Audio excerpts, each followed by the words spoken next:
Hello, everybody. Welcome to the web event today. This webinar, as you all know, is titled Considerations for Planning Hybrid Events with Online and In-Person Participation. My name is Patrick Coonan, and I work for the TOPS program. I'm a knowledge management specialist for them, and I'll have our other two presenters introduce themselves right now. Go ahead, guys.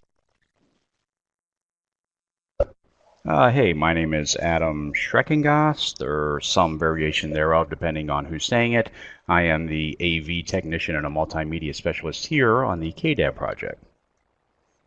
And hi, I'm Sydney Guman. I am a knowledge management specialist here on the KDAD project, and I'm looking forward to talking more with everyone. Great. So just to give you all a little bit of background to let you know how this event kind of came about.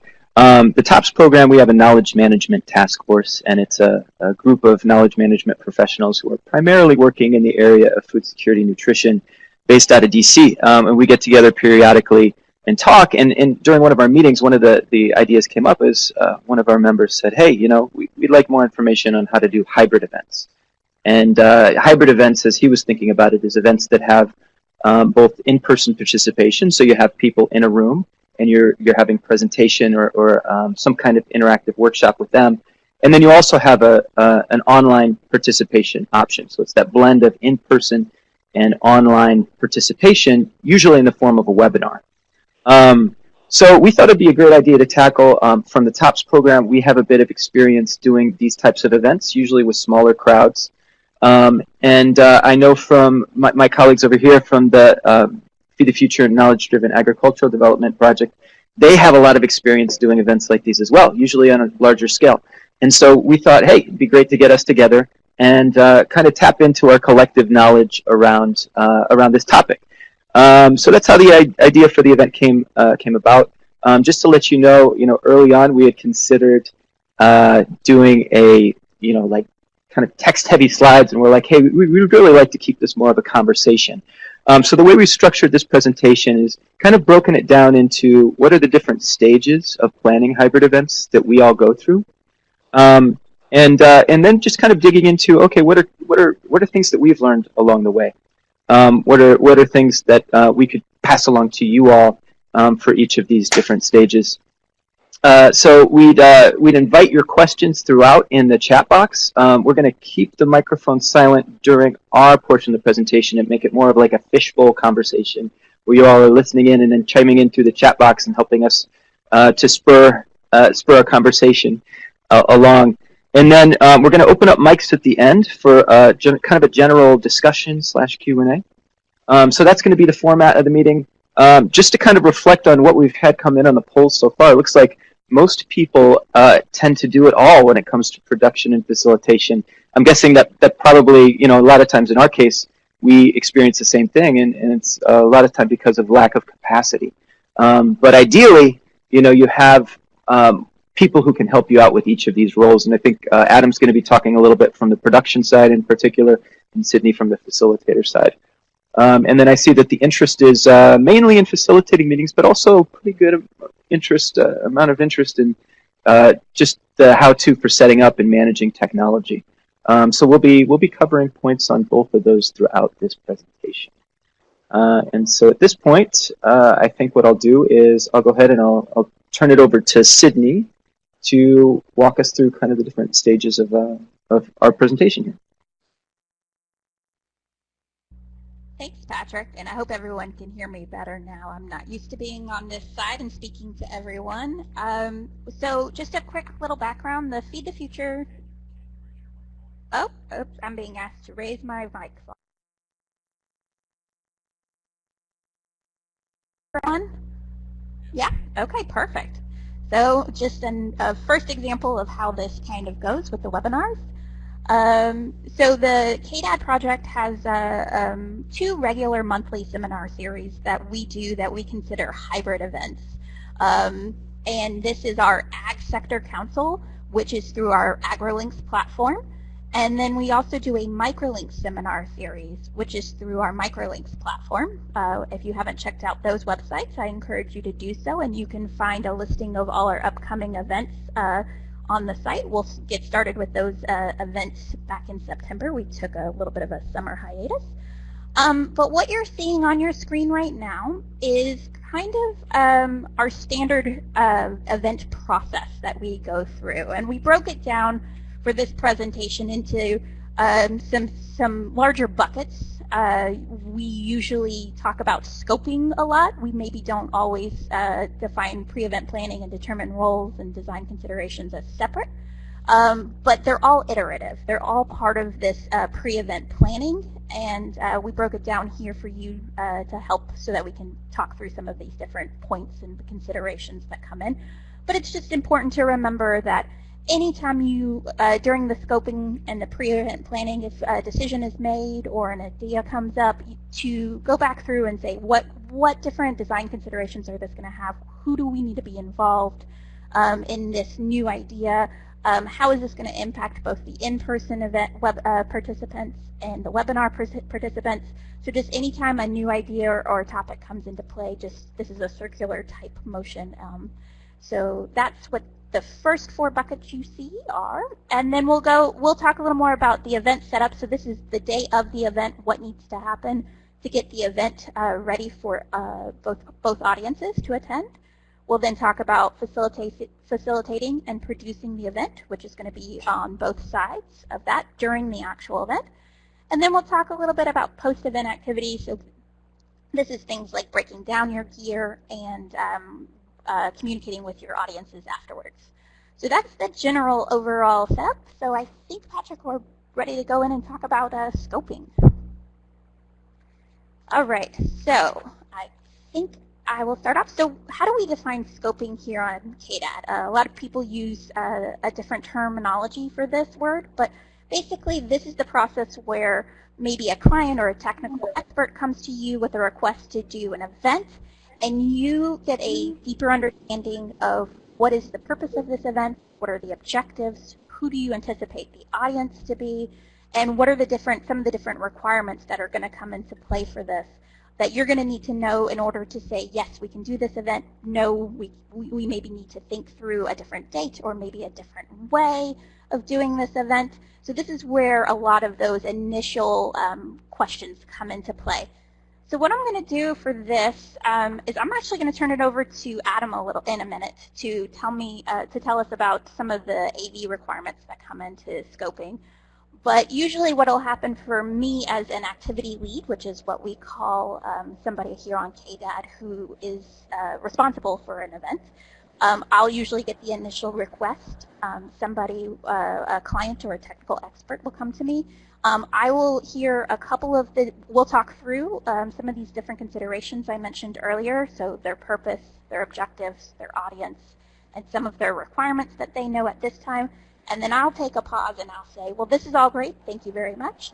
Let me talk to my AV guy and I'll get back to you in a couple of minutes. And that's when I turn to Adam, and I know he always comes to me with a couple of key questions first of all. So Adam, maybe you can share some of those. Yeah, absolutely. Thanks, Sydney. So as you guys are kind of hearing and figuring out, this is basically an ongoing conversation and a dialogue. And that is how we work here on the KDAD project. We are basically a support contract, and as such, we have any number of requests that come down the pike at any point in time with different levels of support included, from a larger kind of conference ask to, we just want to get some people together in a room and dialogue with people overseas. And those will often come into Sydney, as she said. And one of the first stops that she makes is to me. I am the AV technician here. At that point, I have to remind myself as a tech nerd not to get too into the weeds, because they're just trying to get a sense of whether or not it's possible to pull off whatever they're thinking of within that time frame. And so I ask some really basic questions that, Sydney then goes back to the client and kind of we'll flesh out a little bit. So scoping and pre-event planning activities, kind of go hand in hand. And you'll see as we go throughout our webinar too, it's not necessarily linear. We will kind of like revisit stuff along the way. But at that point in time, I'll say, okay, Sydney, well, what's the event? And she'll say, oh, well, yeah, they want to bring in a remote presenter, to talk to a room of people at USAID, at RRB. And it's different every time, but I would say, well, that's fine. Where is the remote presenter? What's their connectivity like? I mean, it's all pretty basic 101 questions at that point in time. And, Sydney says, well, yeah, the remote presenter is going to be from the University of San Diego, and they want to do it in 3 days' time. And, okay, is that the only presenter? Yes. All right, well, let's kind of try to get them on the line and see how it works. If she says, well, it's a remote presenter and they're traveling in the Sahel and they want to do it in 3 days' time, I'm going to say, well, okay, where are they traveling? What hotels are they staying at? Are they in the field? Are they in the bush country? All that sort of stuff. So really kind of common sense stuff about where the presenter is coming from, if it's all remote, and or if it's an in-person or a hybrid meeting, as we were kind of talking about what the point of this presentation is about, where you have remote presenters with people in room. And she says, okay, well, yeah, they want to do, they want to have an in-room component. However, we know that it's going to be a smaller meeting. There's only going to be 20 participants. We can host it here in our offices. No problem. Oh, they want to have a 200-person conference in a week's time. All right, well, that's going to be an issue. So we are also lucky in that we have somebody who works with hotels and helps book our conferences and events and that sort of stuff. So I'm also trying to be responsive to what we're seeing on the polling and in this particular meeting, which seems to be, that many people are one-person shops. And we'll get into, workarounds and kind of cheats as to how you can address getting the most robust meeting you can without necessarily having the luxury of resources that we do. I mean, we are very blessed here in that we have a team of people to work with. So I don't want to, let me see here. I don't know if I should talk about the AV requirements and all that good stuff right now at this point in time. What the slide that you're looking at now, when we talk about scoping, is as we are kind of having those conversations, I'll also, say, well, what's the point of this meeting? A kind of basic knowledge management stuff. Why are we doing this? And depending on what Sydney or the activity lead will have to say, if she says something like, well, they just, they want to share some documents and, have a discussion, I may suggest another technology besides an online meeting or webinar. For the case of this presentation, we will most often be referencing Adobe Connect because that is the tool that we use on this project, but you can substitute in WebEx or any other number of meeting platforms for what we're talking about. And you'll see we do kind of, near the end of it, we kind of get into the weeds on that stuff, but I'll try to make it as generic as possible so that you can apply it to other meeting platforms. Go ahead, Patrick. So, Adam, yeah, we did have a couple questions in the chat box. One was pertaining to whether or not there are additional things beyond what you have in the spreadsheet here that you would consider for scoping. Let's sum up everything that you all look at. No, not at all. And part of the challenge, in presenting a meeting is making it high level enough that it's universally applicable. At the same time, providing enough tangibles so that you can actually implement it. Our scoping, like I said, it's basically just kind of a conversation. We do have punch lists and conversations, and that's what Sydney was talking about and why she tossed to me that, if I don't have a document that I can present to you, that says, if this, then that, if this, then that. We just kind of have those conversations verbally. Does that answer? Yeah. Okay. I think that kind of gets to this stage. So if you were to sum up kind of one takeaway that people would have around scoping, how in maybe one sentence, what would your main takeaway be? I mean, again, here we're lucky in that we have a team, and we are able to kind of flesh things out with two different hats on. Basically, me as a very functional role, kind of asking hard and fast questions like, what does the technology need to do? Do they want video? Do they want lighting? What's the scope of the event? And then, on the other hand, the activity lead, who really is a champion for their client and trying to pull it off no matter what. And then we just, kind of balance those sort of things. So I mean, the one takeaway would be, just do your best to, set expectations and have a conversation with your client as to what might be possible or what might not be. It's basic project management stuff. Yeah. Sydney, did you have anything to add to that? Have a main takeaway point? Yeah, I think mine just builds on Adam's, which is do scoping. Have those conversations, take a pause, take a moment with whoever came to you with this request, and say, let us just work out some of the details and whether or not this is possible, and make sure you check in with not just your AV tech, who's going to be an important role, but your event planner if you have that, some of your other support staff if you happen to, as Adam said, be blessed and have a team, to make sure everyone's available and that this works for everyone with their schedules. Great, thanks. So we're going to move on to the next stage, and I accidentally jumped forward. So pre-event planning, and I think, Adam, you're going to kick us off on this one. Right, this gets a little more into the kind of hard and fast specifics that, I would want to know as an AV technician or somebody in charge of pulling off an event, the kinds of questions that I asked Sydney, basically. And, we will pull up, well, let me see here, actually. I might jump ahead a little bit. I have a punch list that kind of shows this stuff. Just one second. Oh, no, that's okay. Let's see here. And yeah, again, forgive us, folks. Like I said, we kind of intentionally structured this as a conversation and a fairly organic event because that's kind of how we operate in the way that many of the client requests come to us. So this meeting actually reflects that.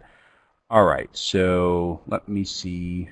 I'm going to try to share my screen. Then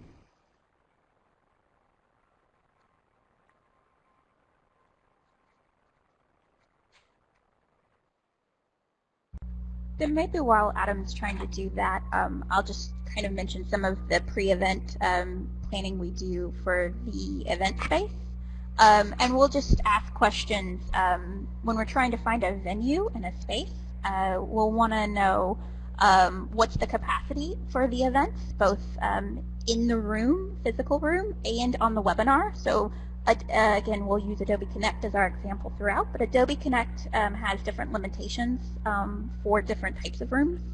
And when I say room, for that I meant the virtual room. So you'll want to know what is your intended audience, and so that will come into play with your technology requirements and what you're allowed to do.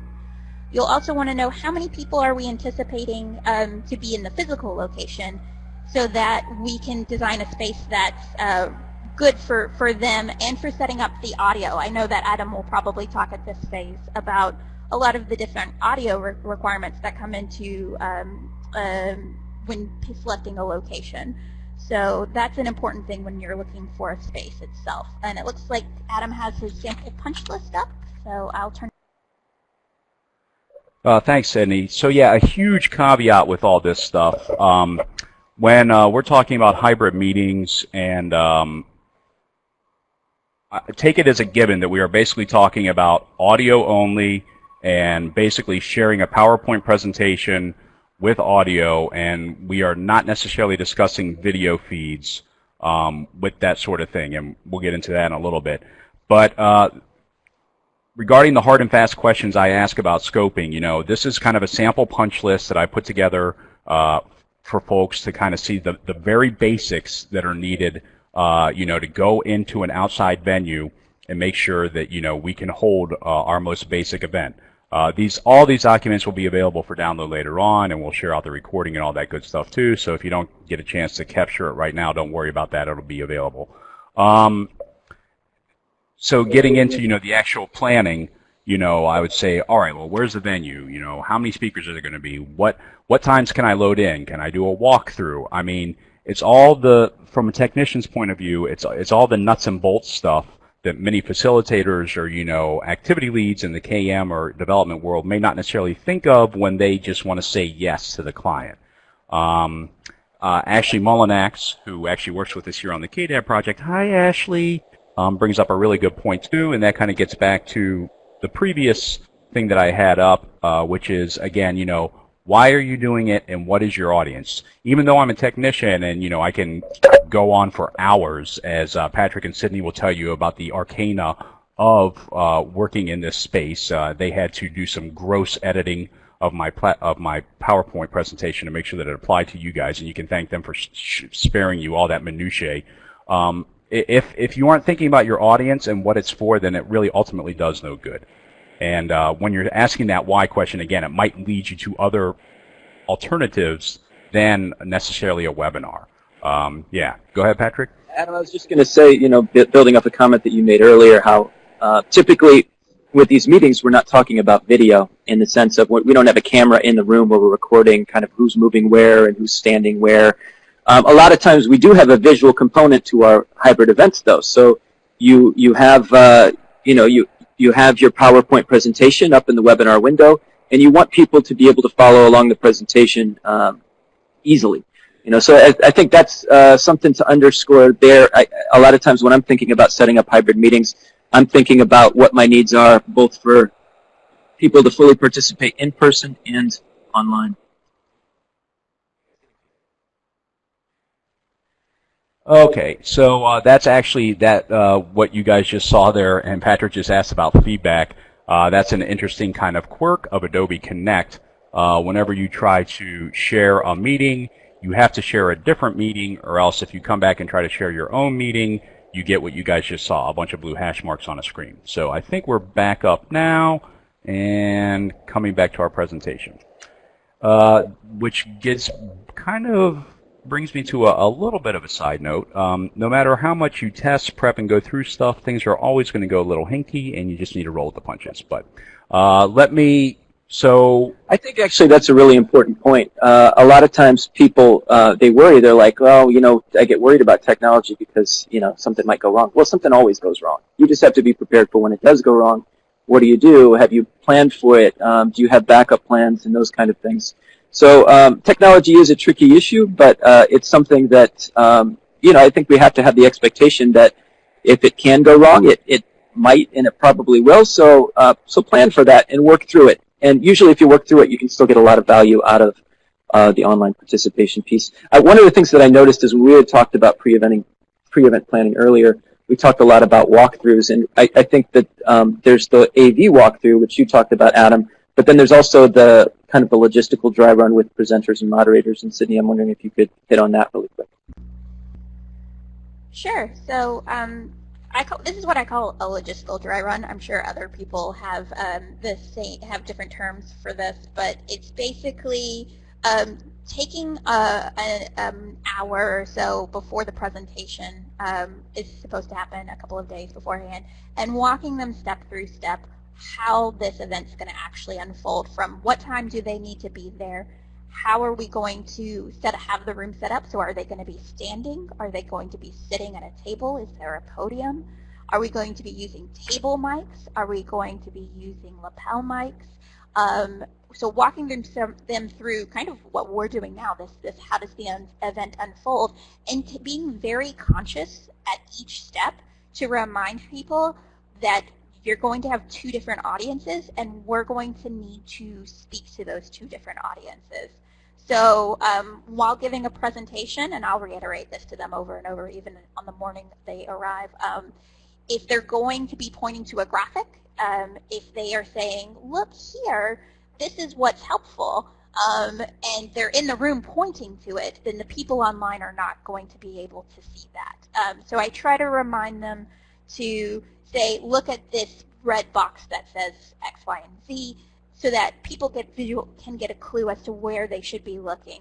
Adam sometimes during the presentation, I've noticed, will come in with a pointer, which you can do in Adobe Connect. You can turn your mouse into a pointer, like he's doing now, and we'll point to items to try to help give that visual cue to people online. But just trying to remind the presenters as much as possible that they are speaking to two different audiences. And then we'll go through the other logistics of who's going to be speaking, who's going to be presenting, how long each person has, and then how we're going to run Q&A. And I'll hold off on talking about Q&A for later. But I think the other thing to really nail down here with specific to hybrid events is transitions. And especially if you have a remote presenter, how are you going to be handing off a conversation to a remote presenter? For people who have been in a physical room where there's a remote presenter speaking, sometimes you're wondering to yourself, where do I look? Where's the speaker? When's he going to talk? And so having the clear messages on when is the remote speaker going to talk, and how are you going to during the Q&A, how are you going to say to the remote speaker, let's say it's John, or I'll use Adam as an example. Let's say Adam's our presenter. What is our cue to say? Adam, do you have anything to add? And is that how Adam's going to come into the conversation? So just planning that out in this pre-event planning phase is very important. And I noticed that in the chat box, Kristen says that, yeah, she often calls the dry run a run-through. I think a lot of times we have a lot of names for it, but we all tend to do it because it's really important for setting up any kind of event. So something really important to point out. So Adam and Sydney, one sentence takeaway. What's your main takeaway for this stage? And this stage is the pre-event planning, determine roles, or? Pre-event planning. I guess when a client comes to you with a request or an ask, try to make sure that you ask them enough detailed questions that they really start to understand what's involved in pulling off a successful event. That's my takeaway. And my takeaway is going to be very similar to the scoping one. Adam had something in his earlier presentation, and it was scope, plan, test, practice. And I'm going to reiterate that, and then I'm going to add to it and say, and develop a backup plan for everything, and make sure everyone has that backup plan. I just want to jump in here and thank you guys for your contributions to the chat box. We appreciate it. This is exactly what we were hoping for with this event.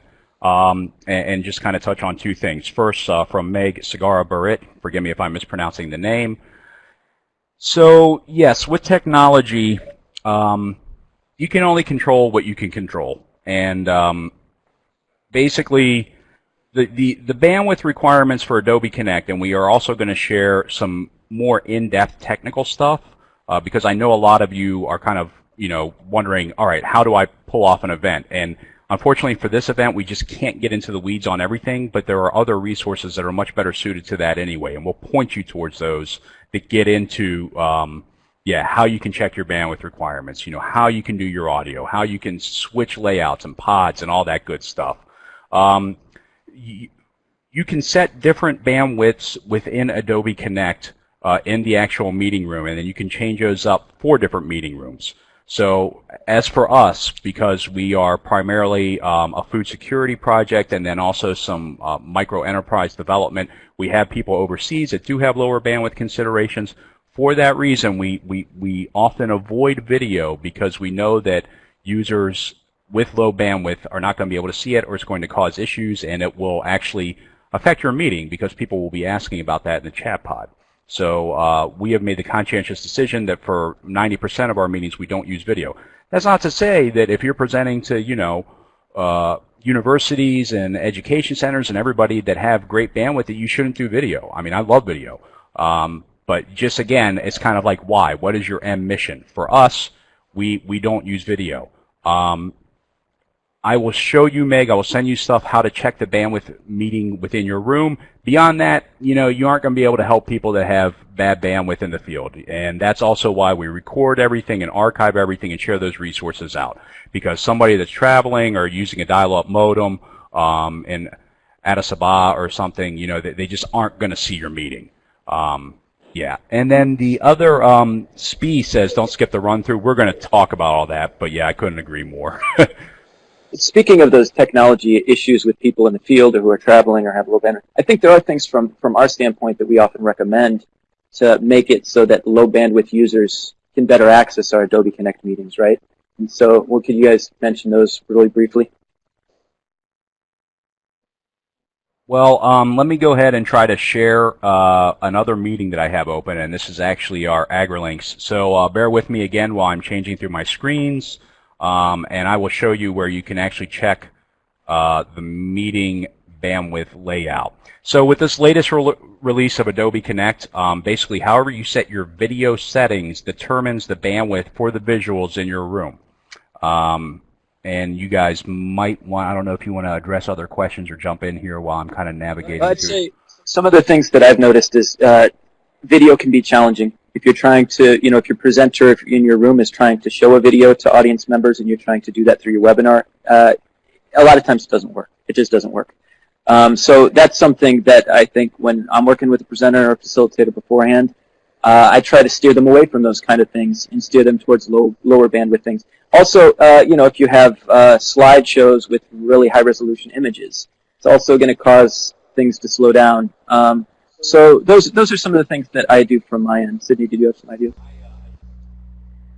Yeah, I think those are two really good points. It's the video and the images. One thing we always recommend is whenever you receive a presentation from a presenter, run it through your Adobe Connect before the event to make sure that all of the graphics are showing up. Sometimes Adobe Connect does wonky things with some of the text and some of the graphics that you wouldn't even understand. A bullet all of a sudden is in a weird place. So always double check that. Always double check how busy is the slide. If some people have graphics and they're beautiful graphics and they've spent a lot of time, but is it going to translate well on the screen versus in the room? Maybe this is something where you can recommend that you create a one-page handout on that particular graphic itself. So always go through the slides beforehand and see where some of the points of pain might be with the different graphics, whether it be whether or not they're working or whether or not different audiences, and again, just remember you're looking at this from both a webinar perspective and from somebody in the room, whether they might not be able to see something, and what are some workarounds for that. So I see that Bonnie was responding to Laura's point, which is about the facilitator and making sure the facilitator understands some of the glitches that might come into play during the event itself, and you've given them workarounds, which is super important. And Bonnie says flexibility and creativity when things go wrong is so important, and I would definitely agree with her on that.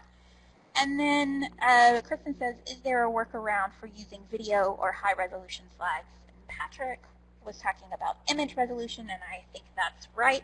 I also sometimes will put, if there's a video that somebody wants to use in the presentation, maybe we'll show it in the room, but we'll have a link to it in the webinar, and we'll turn off the audio in the webinar room or something like that, and just ask participants to go and click on the video themselves. So that way they are more in control of the video than us trying to use the room, which sometimes just does not work, or a lot of the time for low bandwidth. Yeah, and let me again just kind of jump in here. So there are many technical questions, considerations, and workarounds.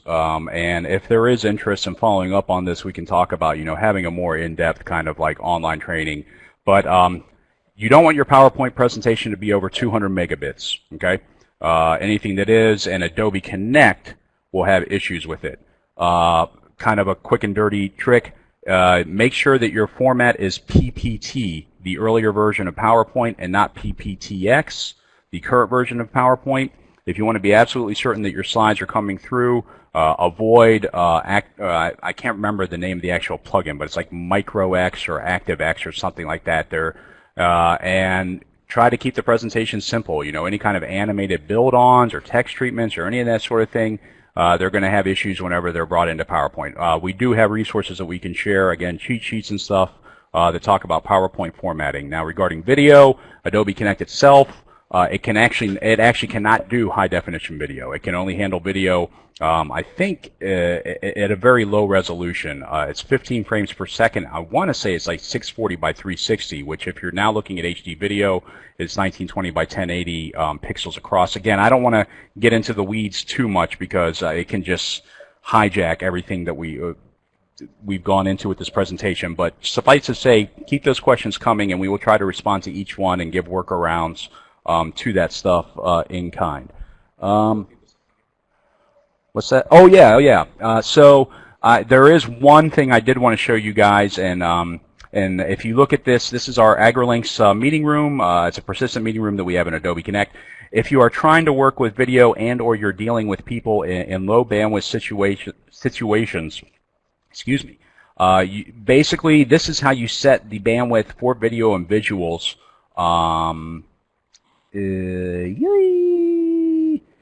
Go to the meeting, preferences, video, and right here, I can't click my little pointer that I like to so much because I'm in another Adobe meeting room, but video quality. This is how you set what the rough video bandwidth is, or visual bandwidth for the entire meeting. It's not intuitive. This is what Adobe Connect has done with this version 9.4, but that's how you set lower bandwidth settings. The same thing with audio.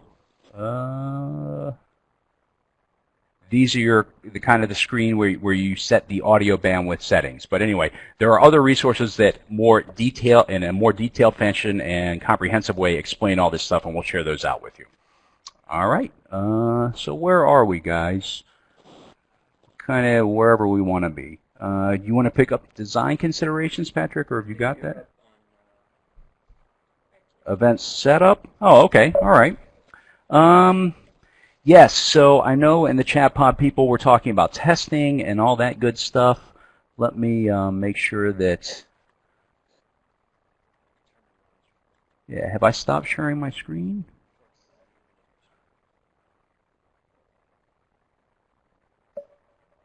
All right. Sydney, you want to talk about webinar roles?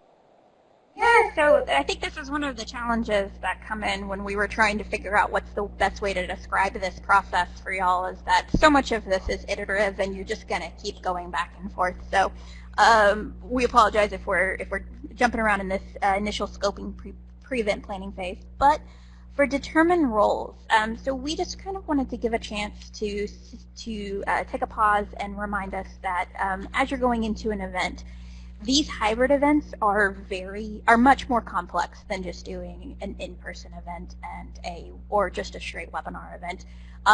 There are going to be a lot more roles and requirements that you're going to have to consider, and so what we will do, Adam and I, we'll talk through, if you have a team, if you have a couple of people, what are some of the different roles you can assign, and then I'd be really interested to hear from Patrick about how he does it himself. I know he's got a few people who can jump in and help, but he's had some experience doing it as a one-man show, so I'll be really interested to hear from him on that. But for us, here's a sample list. You'll see it on the screen, of some of our sample webinar roles that we'll assign people throughout the event itself.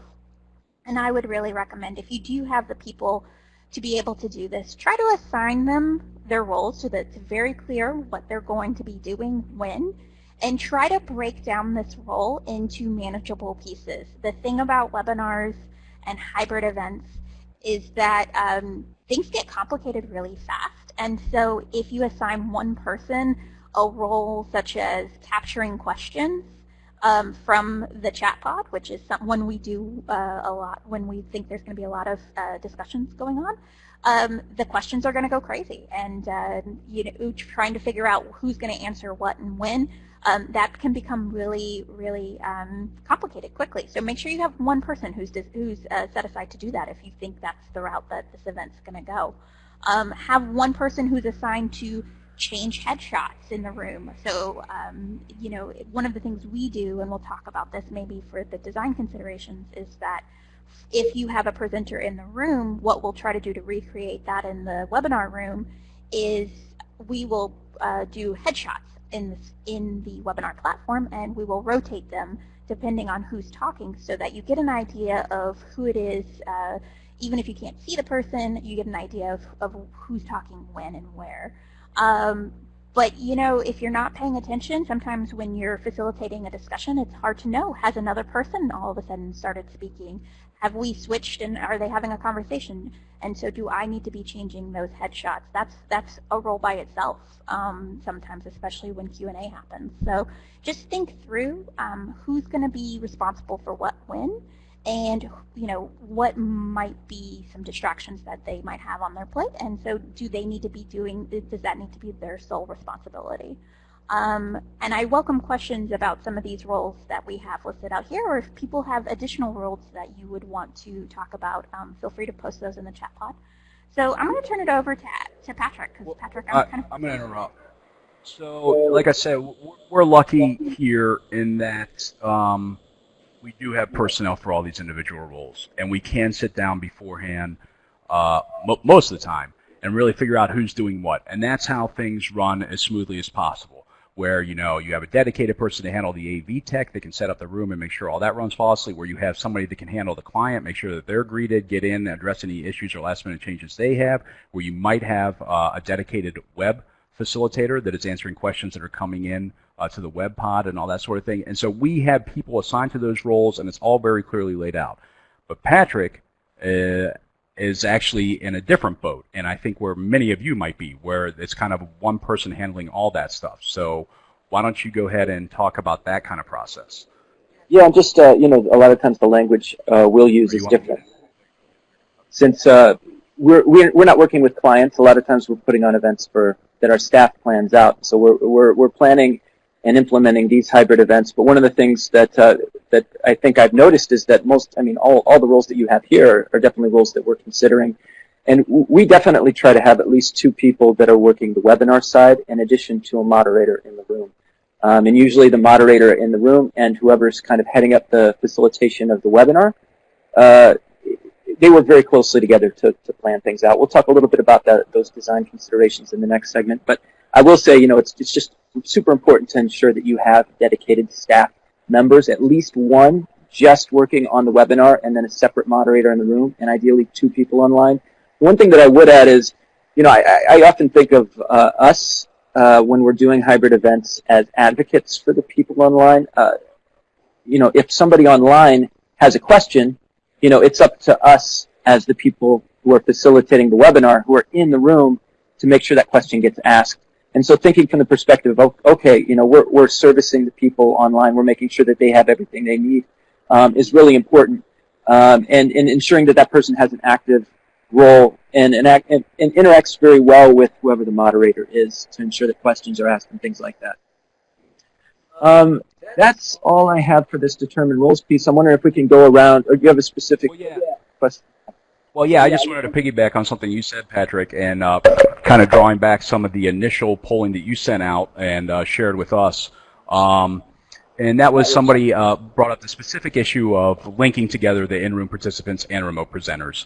And when you do have a moderator sitting on the web chat who can then chime in with the in-room facilitator, that's how you bring them both together. And it's tough, especially as a technician, not to get totally focused on the space and time that you're in, the physical environment. And, remember, at least for our events, I'd say that our online participation is typically 2 to 3 times higher than what we have in room. And so we always like to, try to call people out by name, just kind of breed and grow that online audience just as much, if not more so, than we do in room. And that can be really tough, like I said, if you have feedback in the room or something like that, to remember the higher cause and to also help the client remember that too. But by interacting and throwing to whoever's moderating the webinar and repeating that kind of question in room and then vice versa, that's how you bring them together. The other thing I wanted to mention is in the pre-polling, people were asking a lot about audio quality. For us, basically, your audio quality is only going to be so good unless you have dedicated hardware and somebody to run it, and that's all there is to it. I can't remember who specifically said, our audio quality isn't good. Well, we have probably, we have 3 different microphone sets and different mixers and different kind of setups that we take out and use depending on the environment and the scoping that we find out. There are some kind of workarounds where you can use like USB connected speaker pods or, a smart blend of phones and connected mics. But I hate to say it, this is one of those things where, until you invest in the hardware or, somebody, to kind of do it for you, it's only going to be so good. Yeah, and I will say, for us, we don't have a dedicated hardware person, but often what we'll do is we'll work with venues that do. They have an AV technician, but then it's up to your webinar kind of facilitator, your webinar lead, to interface with that person and make sure that all the technology is working. So we've got to wrap up this section, but I'm wondering if we could go around and just give one takeaway from each of us, one main point we want people to take away from this. Adam, do you want to start? We're talking about webinar roles or the design considerations? Roles. Know your role. If you have multiple roles, you're going to have to share with the client and help them determine what is most important. So I think my tip is we create for our webinars, especially what's called a storyboard agenda, which is breaking down the event step by step and where we'll change different layouts. And one of the key things within that is who will play what role and what will they do at each phase. And so writing that down and providing a copy to everyone before the event starts can be really helpful to just clarify if somebody says, what am I supposed to be doing now? They have the sheet as a reference point. So spelling out those roles for people will be really helpful. Yeah, and then I guess from my standpoint, it's if you are the webinar facilitator, thinking of yourself as an advocate for those people on the webinar, and then really acting out that role is really important to ensure participation. So we're going to go on to the next slide. And this one I think I'm setting up. This one is on design considerations. And what I have in mind here is, during our event we have various activities, from icebreakers to warm-ups to sometimes polls to small group activities, presentations, it goes on and on. And so for each of those, really taking time to think through what will the participation be like for people online? What will participation be like for people in the room? Adam mentioned that for a lot of their events, most of the participants often in these hybrid events tend to be online. For us, it's a little bit different. We tend to have meetings where we have a lot of people in the room, and then we'll have a handful of people online. But either way, it's important to think through from each of those perspectives, how are people in both those modalities participating? So often what I'll do is I'll ask myself a few questions. The first two are really based on the senses. Can people see what the other group are seeing? So are people in the room, are they able to see what people online are seeing? People online, are they able to see what people in the room are seeing? There's stuff that's not critical, like you don't need to see a camera shot of the presenter, but it might be nice to see a photograph of that person. It might be nice to see the PowerPoint presentation itself and to be able to follow along that closely. So that visual component is something that we think through. Audio-wise, can people online hear what's going on in the room? Can people in the room hear what's going on online? I feel like that's a lot of times where the disconnect is a lot of times when we're doing events, people online can hear what the speaker's saying in the room, but people in the room can't often hear what's being said online. And so we've tried to set up our events intentionally so that there is audio capability, and if we have somebody whose microphone is activated online, that they can share out with people in the room. And then I think the final kind of question that I ask is one that's kind of generally on engagement. So sometimes we'll have activities that are like small group activities where you have people working in small groups in the room, and you can't capture 5 different conversations for the people online. But really, maybe that's not what we're trying to do. Maybe we should be engaging the people online as a small group. So we've actually done that. When we have hybrid events, a lot of times we have small groups happening in the room, and we have 3 or 4 different small groups going. We'll treat the group online as a small group. And I think a key point there that we emphasize is, I don't want to be the one leading that conversation. I want that group to lead the conversation, because the way that it works in the room is if you have a small group, they choose their own moderator. They have the guiding questions and they take their own notes. And so we try to mimic that same thing online. So my job as the webinar facilitator is to talk with them, to get their mics activated, and to get them to select a facilitator and a note taker, and then to just turn things over to them. And then at the end, making sure that person, ideally is ready to share out, whoever the facilitator was for the online group, is ready to share out with people in the room, and making sure the audio is activated when that's ready. So that's often what I'm thinking through in those situations. A key design consideration there is you need to build in a little extra time for small group activities, because if you have only built in 10 minutes and it takes 5 minutes for the microphones to get activated and then a little while for the discussion to get started, you're not going to get much of a conversation going online.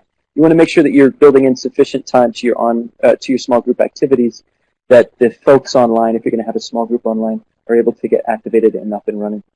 I don't know if Sydney and Adam, if you all have any thoughts on design. Yeah, so I'll jump in here really quickly just to follow on a few things that you mentioned, which I thought were really good advice, and especially this idea. I think so many times when you're planning an event, you keep saying, how do I get the people online to experience what's happening in the room? And I really appreciated that you said, how do I also get the people in the room, in the physical room, to know what's happening online? And I think that's a really critical question, is that when we talk about engaging, is that this goes both ways. And so, you're going to want to make sure, and we'll talk about this a little bit more when we get into the actual event, but you're always going to want to make sure that you're reporting out what's happening in the event in the chat box on the screen or in the webinar platform, if that's how you're choosing to allow your online participants to engage. Calling people out on name, by name, saying how many attendees you're having and where they're coming from. So you'll see here on the screen, there's one of our standard Adobe Connect rooms, and I threw a poll in there to just emphasize that we do ask these kinds of questions in our intro polls of an event. And so reporting that out to a group can be helpful if you really want to, if one of your fundamental objectives, which is again part of that scoping process, is figuring out what are you really trying to achieve here? Are you really trying to get these two groups talking and engaging around a conversation? So having polls like this is helpful, but you'll need to make sure if you're going to do a poll, do you need to report that out to the group? Another design consideration, this is going back to helping the online participants engage, is having a webinar chat facilitator. So one of the great things about having people in the physical room with a presenter is that if they don't get their question asked or answered during the actual event, they can always go up later. They can share a card, they can talk to each other, they can talk to other participants there in the room. But how do you get that kind of an engagement and get questions answered for your online participants? It's a constant question. So what we try to do a lot of times in this pre-event planning is we try to say, is there another expert that we can have, maybe someone from the team of the presenters who can join us, and they can be remote for this. They don't have to be in the room. That's another wonderful thing about the online platforms that we have. And can they help answer some of these simpler questions, or maybe the ones that they know the answers to? That is also a really great resource for facilitators in helping facilitators and moderators identify really good questions coming from the online participants. That's one of the benefits sometimes to online participants, is you can look at the wide spectrum of questions coming in, and maybe you can group 3 or 4 different questions together so that you can get more questions answered. Maybe there's one question that's a really good point that your presenters didn't hit upon. You can ask that question. So that's a really beneficial role of having an online guest facilitator within the chat pod. Adam, I don't know if you have anything you want to add to the design considerations part, and I'd also encourage anyone online to share their design considerations and challenges as well in the chat pod. So with that, I'll turn to Adam. No. Well, I'd say for this one, my main takeaway, or my main piece of advice would be it's to walk through each and every activity. A lot of times people think through the presentation, but they don't think through the warm-up activity or the polling activity, and they don't think of making participation, equal on both of those. So I'd say, my key piece of advice is walk through every single activity that you're planning out and think through if there are any barriers for folks online versus people in the room, and then try to address those. Sydney, any from your standpoint? No, I think that's actually a really good point. I'd also just make a plug for if you're considering polling and you want to try to engage both audiences. We haven't done it here, or at least I haven't done it here with KDAD. I know other KM specialists maybe did it, and I know that it was done a little bit under our predecessor project, KDMD. But Poll Everywhere is a type of polling software that we've used in the past to try to connect the two audiences. If anyone online has experience with that or other technology solutions that maybe they could use to try and connect the two audiences, I'd be interested to hear from that, but I would recommend Poll Everywhere. It might be a good option to start your search. Yeah, I was being a little cheeky when I said no. Basically, you know, the whole reason you're doing this is to reach your audience. And Patrick is highly aware and does a really great job. And we do our best, depending on what kind of content a presenter is coming in with engaging the audience. I mean, polling, calling people out, all that kind of online meeting 101 stuff certainly plays in. Otherwise, you know, somebody could just, you know, they feel like they're in a vacuum, like they aren't, you know, attached to the event. And that's what we try to work around as much as possible. The tough thing, you know, is like how many toys and bells and whistles and all that good stuff do you put in there? Adobe Connect has a ton of really cool interactive pods. Half of them work, half of them don't. And that's kind of where, you know, you get into the testing, and which kind of leads us into maybe our next part of the presentation. And that is, you know, to just kind of make sure that you take everything out for a test drive and get into all that stuff before you go live.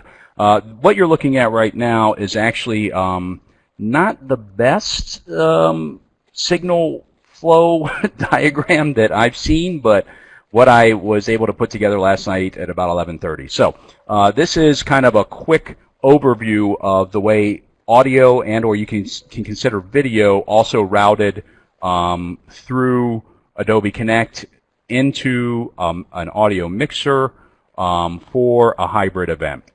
I know that it's not, you know, it can be a little tough to see in this presentation. We'll also make it available for download as a graphic. But this kind of gets to the heart of what many people experience with audio issues when they're trying to bring in remote presenters. And so what you have in the top right-hand corner is your remote presenters. Please forgive the stock photography. I didn't actually have photos of our remote presenters because they're remote. And we bring in their audio signal either via voice over IP, which is the way that Adobe Connect and many online meeting software applications handle audio, or, and this is important, if they're in a remote place or have limited connectivity with traditional phone. And the way that we do that is we have we have a phone bridge provider, or basically just it's a phone provider that also interacts with Adobe Connect. Our particular one is Meeting One, but there are many out there. I think I was chatting a little bit with maybe Spee or somebody else online before, kind of talking about how all that works. So if you have remote presenters from around the world, it's certainly worth investigating finding a phone bridge. If we're testing or find out that people are not able to use voice over IP, which is a little bit simpler, basically you just plug in a headset and everything is kind of connected through the meeting, then you're going to want to use, or I would suggest that you use a traditional phone line for the audio portion of it. If they have really bad connectivity, that's when I go to the activity lead or something like that. I'm like, are you sure this is the only person that can present? All right, are they available to present at any other time? Because you don't want to sign somebody up to present who can't present. That's a pretty simple thing, but often a lot of times our client doesn't think about that. Anyway, the sound, go ahead, Patrick. I was just going to say that I think that's a really important consideration. I know for a lot of our events, we might decide that we don't have the AV. We don't have an in-house technician to handle our AV. So we either need to find an event space with that technology and with the technician, or we need to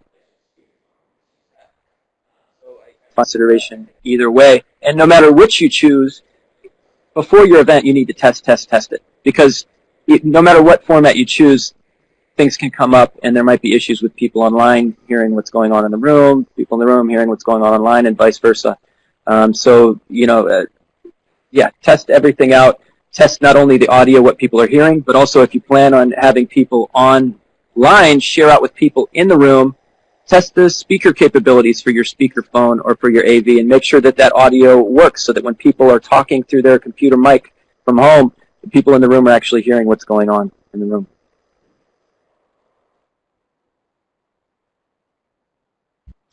All right. So again, unfortunately, this isn't the best venue to really get into the technical steps of setting everything up for a hybrid event.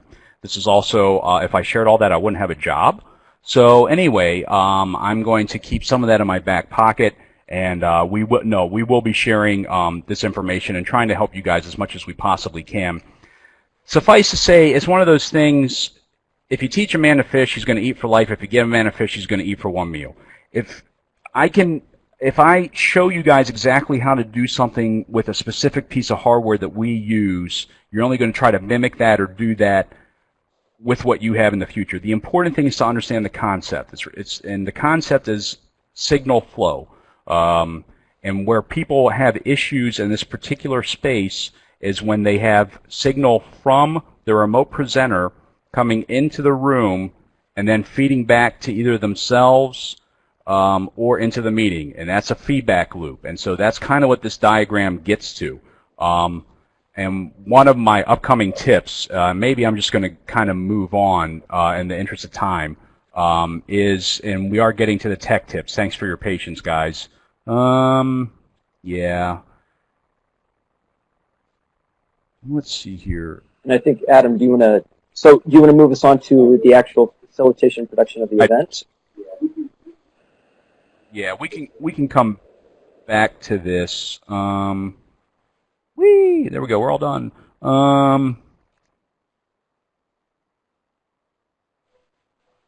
Okay. All right. So this kind of gets into some of the more tech stuff here. As Patrick said, scope, plan, practice. I just really can't reinforce enough, what my colleagues have said, and that is that you test before you go live. You test before you go live. We experienced this ourselves some months ago when we didn't test before we go live because the client thought we could figure stuff out on the fly because it's easy, it's an online meeting. Well, we spent about 75% of that meeting testing and trying to get people's audio up and running. And even after you do test, and do more testing, things are still going to happen. So just be ready for that. And I like to have redundant systems in place. And that's part of the reason I'm a big fan of the phone bridge, so that we also have a remote technology running. That is our phone bridge, that even though I have stuff coming through my mixer and I'm recording everything there, if my mixer dies for any reason, especially if I'm going to a bunch of different venues and I'm in inclement weather or anything like that, that phone provider also has a backup audio recording of everything we do. So in addition to not only having technology backups, it's good to have a backup for your entire meeting. So when I first came on this project about 2 years ago, I remember, we had remote presenters, and we were having issues getting one in. And, I said to the activity lead at the time, I was like, yeah, I'm sorry, this person from Zambia, we're just having connectivity issues, what are we going to do? And she's like, we're going to get in the presenter. And I said, what if I can't? And she said, well, then we don't have a meeting. We kind of learned from that especially if you're counting on remote presenters, no matter how much you test, no matter how good they are, there's just going to be times that something crazy happens. And so for that reason, we like to encourage our activity leads or anybody else to have a backup plan, to have somebody in the room that can present, to have another colleague online that can present. Basically, you want to have some redundancy in place. Actual hard and fast tech tips. Okay, number 4 here. Make sure that any remote presenters use the same stuff to test with that they're going to use on the day they present. Seems really obvious. Anyway, if a remote presenter doesn't have a dedicated headset, which is something I strongly encourage, or some kind of microphone, make sure if they're using their computer speaker that they are in a small enclosed room and that there's not a whole lot of background noise. As I mentioned, if they don't have a reliable internet connection here, number 6, I strongly encourage them using the phone to present their audio. They also need to connect to the meeting too, so that they can follow along and ideally drive their presentation. But audio takes up more bandwidth than just the way Adobe Connect presents the images, especially if you dial down the bandwidth like I show you. So they'll be able to follow along and talk to their presentation, even though they may not be able to do it using voice over IP. And I will say this, VoIP is pretty nifty, voice over IP. That's the way that Adobe Connect and a lot of these online meetings handle audio. But it's still a relatively new technology, which is why crusty old guys like me still prefer the phone whenever you have a choice and or there's any kind of question about the connectivity and availability. This until Adobe Connect came into my life, I was a relatively well-adjusted and logical man. Since Adobe Connect has entered my life, that has changed somewhat. And in part, it's because it's a Flash-based technology. Flash is not the most reliable technology, especially with some of the HTML protocols that are out there. And it took me a long time to realize, you know, Adam, it's not you, it's Adobe Connect. That simply restarting the software, believe it or not, will address half the issues you have. So it's kind of one of those old things like when you used to call it tech support, and they would say, hey, have you restarted the computer? When in doubt, restart the software. All right, so somebody was asking about the way to try to get the best audio possible with Adobe Connect. Again, I'm going to try to share my screen here, and it's important to know let me do, here we go, here's my little pointer, yay, pointer. All right, number 8.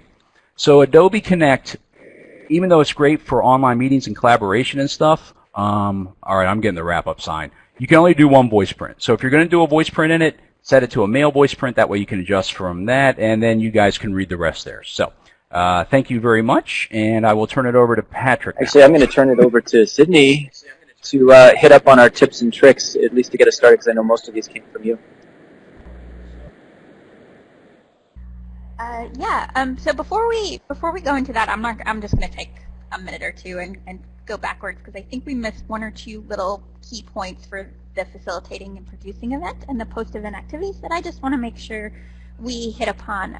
The first one being make sure that you let people in the room, the physical location, and the Adobe Connect or the other webinar platform that you are using, let them know how they can get extra help and identify who they should be turning to for certain things. So what we do, if anyone has issues with Adobe Connect and their audio, we direct them to Adam, our KDAD AV Tech, which is often what he calls himself in the Adobe Connect attendees pod, and he will private chat them. So that's another tip, is private chat is your friend. For the most part, there are probably some considerations there that we won't get into, although if you have some thoughts on private chatting, feel free to chat that to the group. But make sure they can start a private chat conversation to help try to get that participant online and get their audio set up. So that's one nice thing about breaking up at least the tech role from the facilitation role. If you can have two people, is that you can have that tech person be there to really focus on making sure the participants can get up and running. And then for the post-event activities, I would just recommend 3 things. One, make sure you give enough time for your AV guy to break down his equipment and to get out of the room. There are some places that have restrictions on when you have to leave by, and so make sure you know those and you give him plenty of time to get his equipment up and running.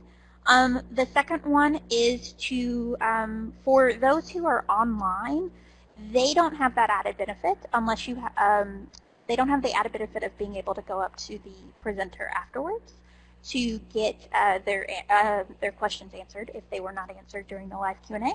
So having that guest webinar facilitator available is helpful, but there's also, we try where possible to to capture all the questions being asked during the chat and to follow up with presenters afterwards and get those answered and posted and with all of the other post-event resources so that those questions are answered. And then the third and final things would be just if there's a place that you can continue the conversation, make sure you share that out both to your online participants and to the people in the physical room. So if there is a space on a platform, like a website, so for maybe our Ag Sector councils, maybe we recommend they go to AgriLinks to continue that conversation and continue to engage with each other. That's a great recommendation, and that's where we post our post-event resources as well, and so we encourage people to access them there. Adam, or I think you did a great job of summing things up. I will say one of the things that I think is often overlooked is if you have to document the meeting somehow, either documenting the discussion or taking notes, or through photography, a lot of times people will overlook the folks online. So maybe documentation will happen of what's going on in the room, but not of those conversations that are online. And so just making sure that you're considering both of those formats when you're pulling together documentation of your meeting is important. But you did a great job of summing that up. Do you want to take us to our facilitator tips? Sure. And so with that, we'll go. So we ran through the AV tips here, and we separated these out so that you can download the presentation and maybe print out this page and the second one, the one on the facilitation tips, and use these later on, and hopefully add to them. I would recommend, pulling them off, putting them in a Word doc, and sharing them with your team. And as you go through your events, do a debrief afterwards and create your own tips, tricks, and recommendations as well. I'll hit on just a few because I think a lot of these are self-explanatory, although if you have specific questions, please don't hesitate to put them in the chat pod. So again, just reiterating the first two, make sure you scope, plan, practice, test. We cannot emphasize these enough.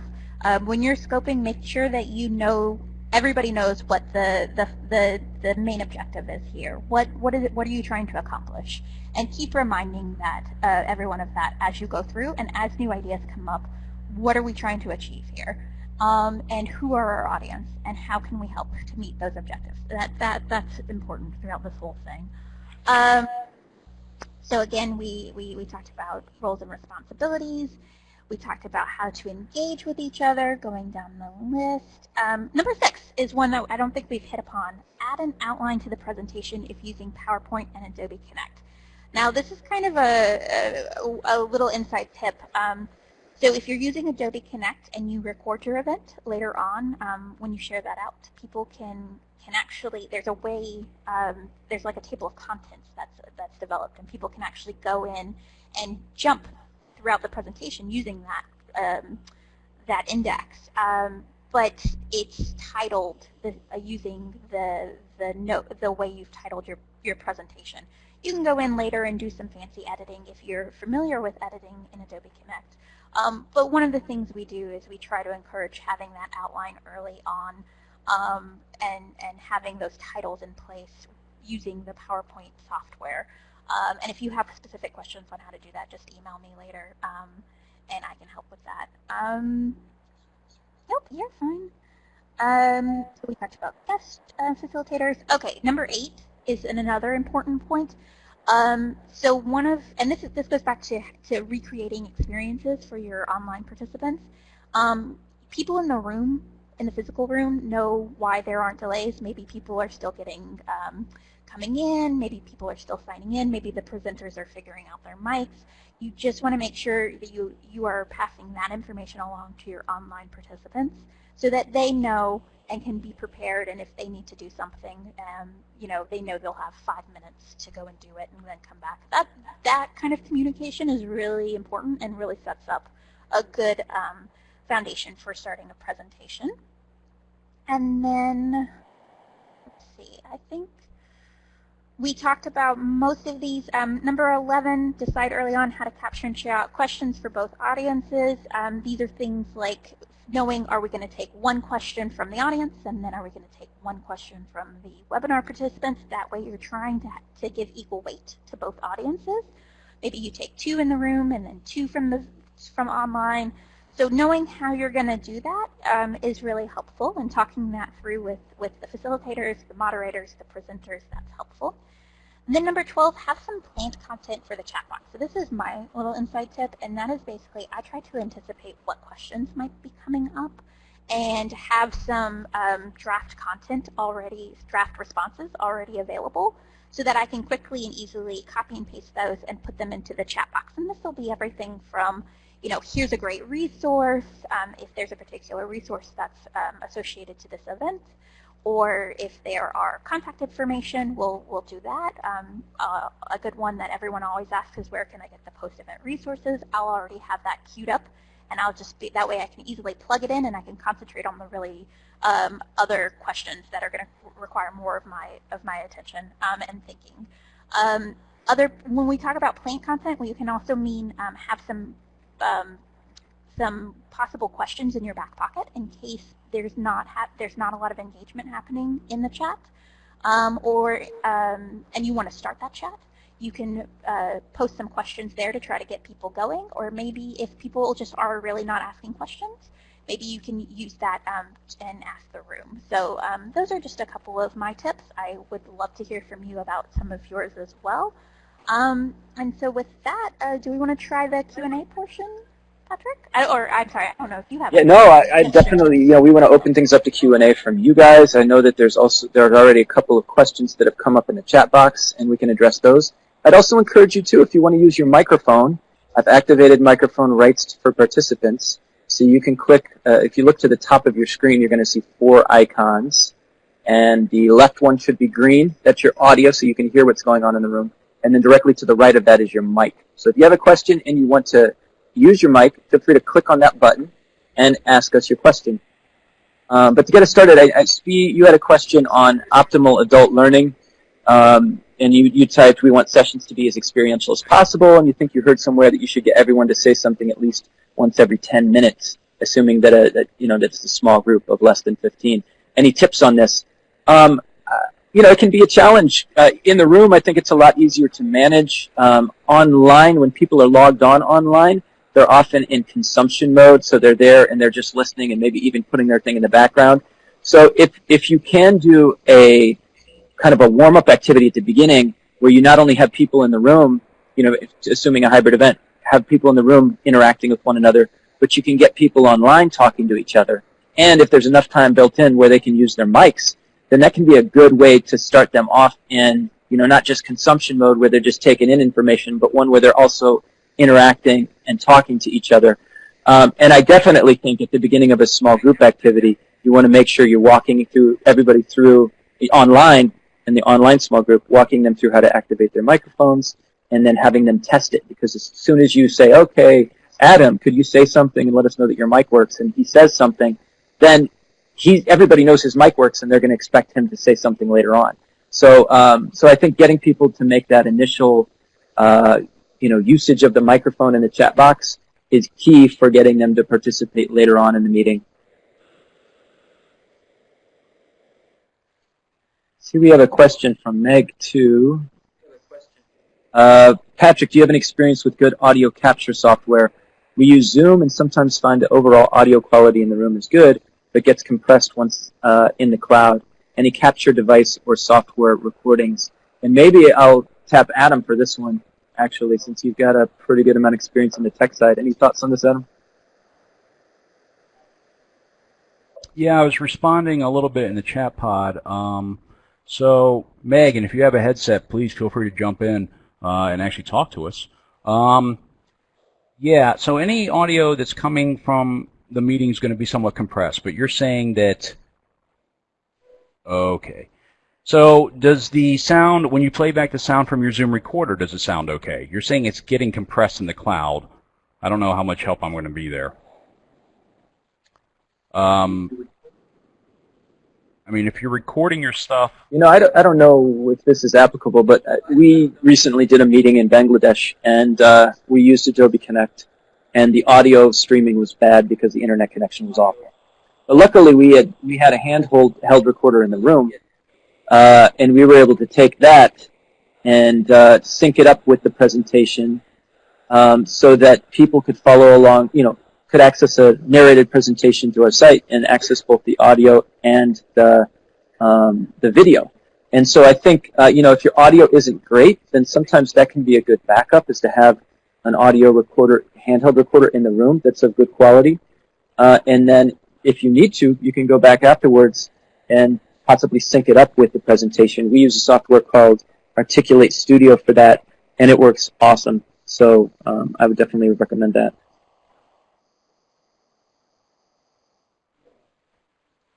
Yeah, kind of an old trick is exactly what Patrick said.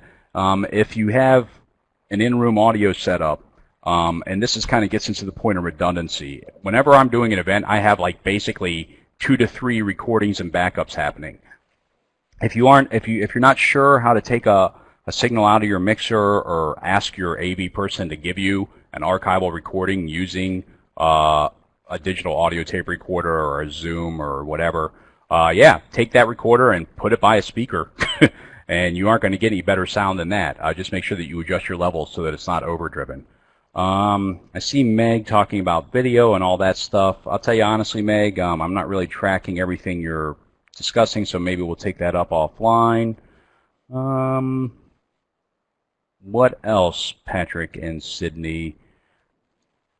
It seems like we've, I think, addressed most of the questions that have come up. Just so you all know, we have a bunch of resources that are located over in that downloads box to the right of your screen. Most of these are, generously provided by the other, Adam and Sydney and their team here in the room, and they're very useful. You can also find a copy of this presentation at the very bottom of that downloads box. So if you'd like to access the PowerPoint, the PDF of the presentation, you can click on it there, and that's got our lists and our notes. So feel free to download that as a resource, as a takeaway. We'll also have a recording of this meeting going up on the FSN Network website afterwards that we'll be able to share out with everybody here. So if you have folks that couldn't make it but were interested, feel free to forward it to them. Any more questions from folks online? I'm private chatting Joan Steiger, and we were also talking about audio stuff. So a fundamental difference, too, if you're using a mixer, is the difference between a line level and a mic level. Basically, a line level is XLR, which is the kind of thicker cords that you see that are often connected to speakers and have the three-pronged inputs and outputs for a mixer board. That is a standard audio. That's the audio standard in the professional AV world. That also sends an electric signal down the line that if you take that and plug it directly into a consumer level piece of electronic or like a computer or even like a CD player or something, it's going to sound really fuzzy and overdriven. So there's a big difference between line level and mic level. And if you're using a mixer, you want to make sure that you're taking any signal out into your computer or not professional audio gear, not like speakers and stuff that require power. You want to make sure that you're using an auxiliary output or a mic level line output. Look at your mixer documentation. It'll tell you more about it. That, all these questions have been good, and it's a good discussion. I just want to say, technical documentation is there for a reason, so that you can access it. And whenever you call good old computer support or something like that, or back in the good old days of tube televisions, they would say, "Have you read the user's manual?" Well, that's a pretty good place to start. So, I mean, there are principles and whatnot that can be applied, but that's whenever I get new gear, that's the first thing I do. And it's really geeky and it's really boring, but it also helps you understand and make things work. So I think that's all I have to say. Any kind of closing comments from you? No, I think this was a good presentation. Don't hesitate to download the presentation. I see Rebecca noted that there might be a problem, so if worse comes to worse, we'll definitely make sure that this is available afterwards, or you can email us. We've put up our email addresses there, so don't hesitate to do that. I know some of these questions are a little more specific to your context, so we'd love to hear from you. Yeah. Go ahead and download the presentation. Take a look at these 2 tips and tricks and recommendations pages. There's also a slide we haven't shown at the very end, which is our sample punch list, which is something that Adam showed earlier. And so this might be helpful to you, again, to download, take with you, add to it, and hopefully it's helpful, and we'd love to hear how your experience went doing this. Great. Well, Adams, go ahead, Sydney. Sorry, and I also just wanted to mention something about the download. So we have in here a couple of great resources, including some resources from KDMD. And I just wanted to do a quick shout out for Dar Maxwell, who is no longer on the presentation, I see, but she was very helpful within the KDMD sphere, which is the predecessor project to this project, in helping develop some of these webinar guidelines and tips and facilitation guidelines and tips. So we just want to acknowledge her and thank her for that. Sydney, Adam, thank you so much for your expertise in your presentation today. We really appreciate it. And thanks for all of you who joined us. Hopefully this was an engaging conversation and will help to stimulate some thinking about approaching these types of events in the future. Feel free to reach out to us if you have any questions. And yeah, enjoy the rest of your day. Thank you.